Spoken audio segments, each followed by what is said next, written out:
मी doctor शिवकृष्ण Panchal, जिल्हाधिकारी ठाणे। 1 मे पासून महाराष्ट्रात जनगणनेला सुरुवात झाली आहे आणि या जनगणनेमध्ये सर्वप्रथम मी सर्व ठाणे जिल्ह्यातील नागरिकांना आवाहन करतो की आपण यामध्ये उत्स्फूर्त सहभाग आणि प्रतिसाद द्यावा। या जनगणनेमध्ये सर्वप्रथमच डिजिटल प्रणालीचा वापर करण्यात आलेला आहे। त्यामध्ये स्वगणना ही आपण आपल्या घरी करू शकता। 1 ते 15 मे या कालावधीत se.census.gov.in या वेबसाईटवरती जाऊन आपण जी नोटिफाईड क्वेश्चन आहेत ती प्रश्नांची उत्तरे द्यावी आणि तो फॉर्म सबमिट केल्यानंतर आपल्याला एच या अद्याक्षराने सुरू होणारा एक SCID आपल्याला त्याच्यामध्ये मिळेल आणि प्रगणक घरी आल्यानंतर तो ID आपण जतन करून ठेवावा आणि तो ID प्रगणकाला सांगावा।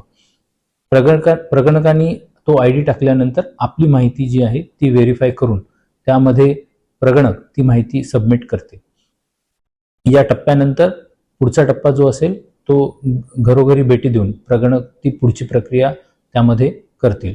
जनगणने दरम्यान नागरिकांकडून जी माहिती संकलित केली जात आहे ती जनगणना कायदा 1948 या अन्वये गोपनीय ठेवण्यात येते। त्यामुळे नागरिकांनी कोणतीही चिंता न बाळगता यामध्ये आपली माहिती उत्स्फूर्तपणे सर्व प्रगणकांना देण्यात यावी। मे महिन्याच्या उन्हात ही जनगणना प्रक्रिया पार पाडण्यात येत आहे।